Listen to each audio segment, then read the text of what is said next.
Hi, I'm Davy. I'm awesome.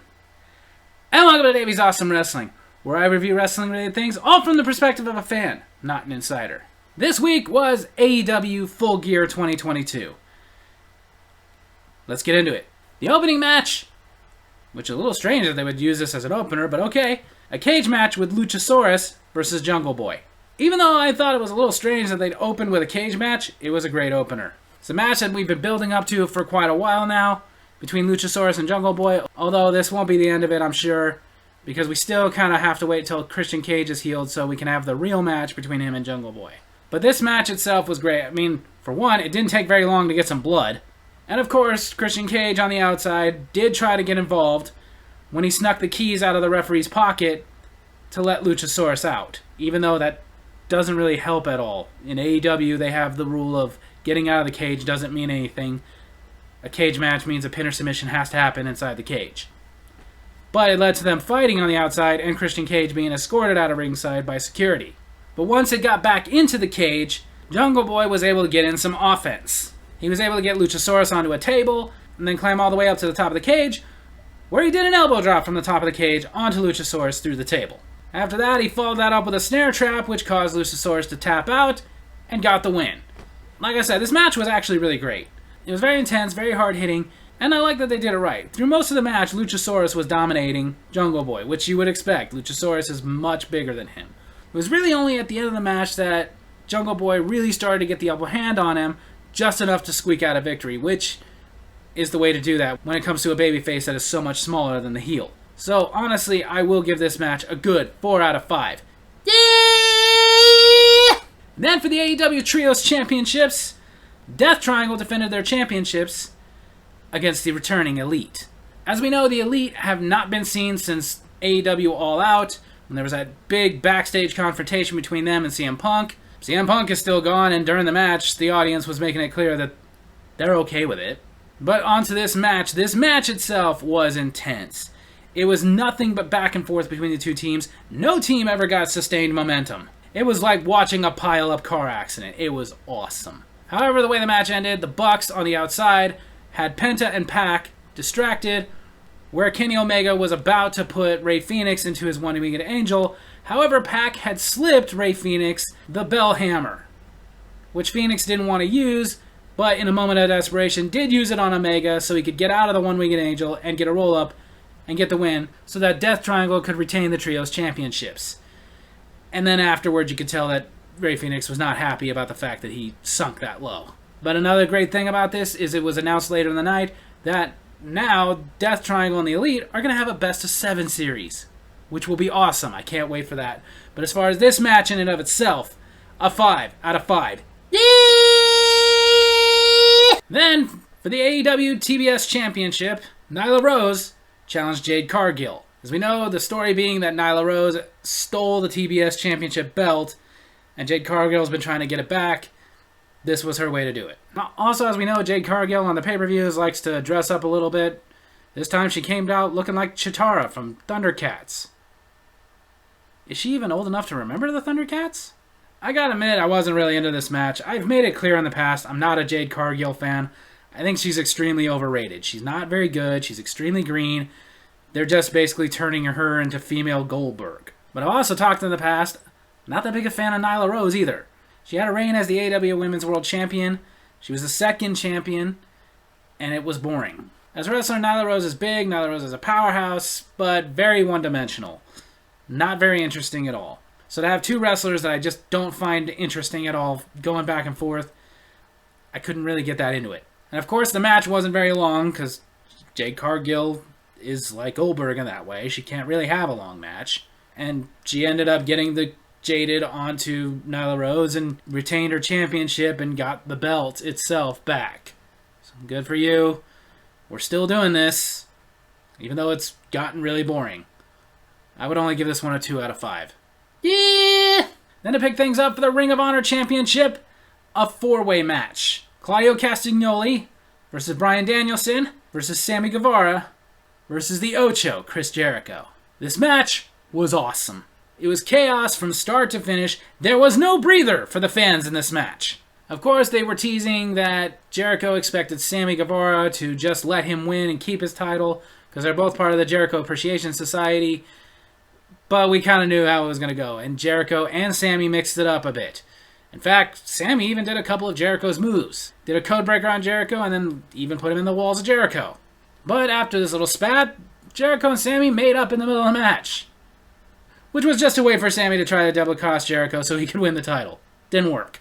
But then as Castagnoli was about to put the finishing touches on Sammy Guevara, Chris Jericho came in and nailed him with a Judas Effect elbow and pinned Castagnoli, retaining the Ring of Honor World Championship.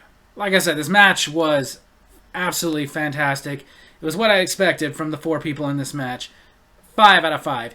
Yeah!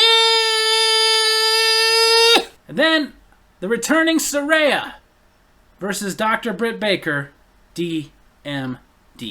Saraya, who as Paige in WWE injured her neck and was out of action for 5 years, is now back. This match was pretty good. There was plenty of back and forth. There was nothing wrong with the match particularly. There was a few close calls where Saraya almost won and then Britt Baker almost won, but it was ultimately Saraya getting the Rampage on Britt Baker twice that got her the win. I still call it the Rampage because I don't know what she's calling it now. The Saraya page, the Ram Saraya, I don't know. But I'll give Saraya this. It was a good first outing for a 5-year absence. This match I would give an easy, solid 3 out of 5. Yeah! Then for the TNT Championship, a 3-way. Powerhouse Hobbs versus Ring of Honor World Television Champion Samoa Joe versus Champion Wardlow. As we know, Powerhouse Hobbs has been attacking Wardlow, and recently Samoa Joe got in there attacking Wardlow, who he was partners with, saying that Wardlow is too arrogant. Coming from Samoa Joe. It was good, but it was pretty standard 3-way match for a while. Until once again, Wardlow was getting his Powerbomb Symphony on Powerhouse Hobbs. He was about to hit him with the 4th Powerbomb when Joe came in, hit him with the belt, which is perfectly legal in a 3-way match, and then put the Coquina Clutch on Powerhouse Hobbs, who was at that point incapacitated, so technically won by KO, making Samoa Joe the new TNT champion, and a double champion. Honestly, I'm very glad that Samoa Joe is the champion. Number 1, because I'm a huge Samoa Joe fan, have been for a long time. Number 2, not a big fan of Wardlow. Sorry, but I don't understand the hype behind the guy. And honestly, I kind of felt that his title reign had gotten stale. So, I'm happy about this title change. So that, with the match itself, I would give it an easy, solid 3 out of 5. Yeah! Another grudge match of Jay Lethal and Jeff Jarrett versus Sting and Darby Allin. No rules. It was okay, but not so much chaotic, yet still all over the place. I mean, it had a good pace, but again, it just kind of went all over the place. Not like literally, but it was just all over the place. That's all I can really describe it as. I mean, there was a couple of cool things, like the coffin drop / scorpion death drop combo on Satnam Singh, who was only interfering in the match, of course. And then it was a coffin drop on Jay Lethal that got them the win. But like I said, this one, I really can only say it was good. Good enough to get a 3 out of 5. Yeah! Then picking things back up again for the interim Women's World Championship. Jamie Hayter versus Toni Storm. Now in the past, Jamie Hayter's had a couple of title matches, and I had mentioned that I don't think she was quite ready. But I will say, by the time they got her to this match, I had changed my mind. She's ready. She'd been proving herself, so however this match was going to end, I was going to be happy with. And the match itself was freaking intense. They went into the backstory about these two, how they used to live together, they've been roommates, they know each other very well, they work together on the Independence a lot, and you could tell because these two gelled so well this night. And of course, there was the constant close calls. Constant times you're like, okay, that's it. No. Okay, no, this is it. No. Oh, that's it. No. Of course, Rebel got involved at some point, but it didn't really help. And then Britt Baker came out and got involved and distracted Toni Storm, and it helped enough for Jamie Hayter to get Toni Storm's own move, the Storm Zero, but it didn't help. Storm kicked out. It was when Britt Baker removed a turnbuckle pad that Hayter was able to throw Toni Storm into that Hayter was again able to get another Haterade and the pin and become the new AEW Interim Women's World Champion. Like I said, this match was intense. This match was awesome. This match was kind of like watching a former tag team that gelled well together having a match together. It was that kind of chemistry they had in the ring. It was freaking awesome. This one definitely gets a 5 out of 5.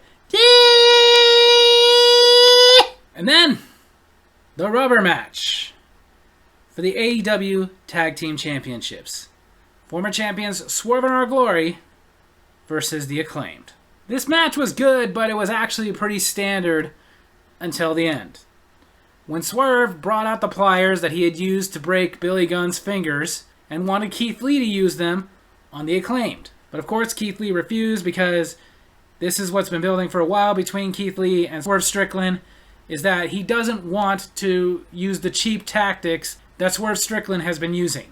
Basically, Swerve Strickland has gone heel, Keith Lee has remained babyface. Because of this, Swerve got frustrated and started slapping Lee, which caused Lee to say, screw it, and leave. Leaving Swerve Strickland in there by himself with Max Caster and Anthony Bowens. Basically turning it into a handicap match. Which meant it was only a matter of a minute or two before they were going to put him away, which they did, and retained their tag team championships.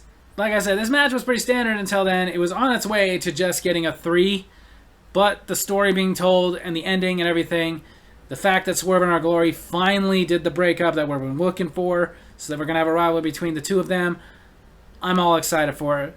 Bumped it up just enough to give it a 4 out of 5. Yeah! Then the main event for the AEW World Heavyweight Championship. MJF versus Jon Moxley. Great match. Hard-hitting, intense, impactful, back and forth. Everything we were hoping for. Basically what we saw from their first match. Couple of good high spots like MJF getting his tombstone on the ring apron, which always makes me cringe because that looks painful. Although this time it looked more painful on MJF, he clutching his knee afterward. And then very soon after, little tit for tat, Jon Moxley getting a pile driver through a table on the outside of the ring. From the ring apron. And it all came down to where MJF had talked about he was going to win this clean. Well, not clean. He said he was not going to use the Dynamite Diamond ring. And he contemplated it, but eventually threw the ring out. But then William Regal was able to slip him some brass knuckles while the referee was down, which he used to knock out Jon Moxley and get the pin and become the new AEW World Heavyweight Champion. Everything about this match was awesome. The storytelling on the inside of the ring, outside the ring, everything going on. Not to mention, I like MJF. I'm glad that he's the champion.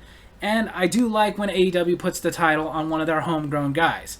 So, this one ends the night with a 5 out of 5. Yeah! So AEW Full Gear 2022 overall was really freaking good.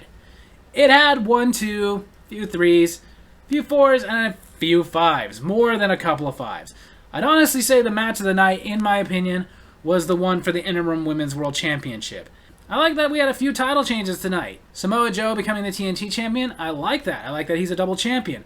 I like that he's got both of the upper mid-card championships in both leagues, especially with Ring of Honor Final Battle coming up in December. I'm still waiting, wondering, and anticipating when Tony Khan is going to either split the two brands up completely or just unify the titles. But who knows? Maybe this is a step in that direction. We'll see. And also the main event, of course, the most important match of the night, was really good. Not only was it a good match and not only was it intense, but I like that MJF is the champion. In my opinion, he's the perfect heel to be champion. He is the top heel in their company. He is a very good wrestler, but he's also very arrogant. He's very annoying. People love to hate him. People will tune in to see people beat him and then tune in again because it didn't happen. Honestly, Full Gear was a great pay-per-view. Like I always say with AEW, I think they're really good at putting on really good pay-per-views and a really good show. I know some people out there are like, oh, you're just an AEW mark. Happily an AEW mark. I love AEW. And I love AEW because they consistently put on great pay-per-views like this. So on that note, I wouldn't say this pay-per-view was perfect, but it was very good. So I would give it a good, solid 4 out of 5. Yeah! So there you have it. That's my wrestling review this week. I hope you guys enjoyed it. And if you did, make sure to hit like, hit subscribe, hit that little bell so you get notifications when I post new videos, and leave a comment. Tell me what you thought of AEW Full Gear 2022. Love you guys.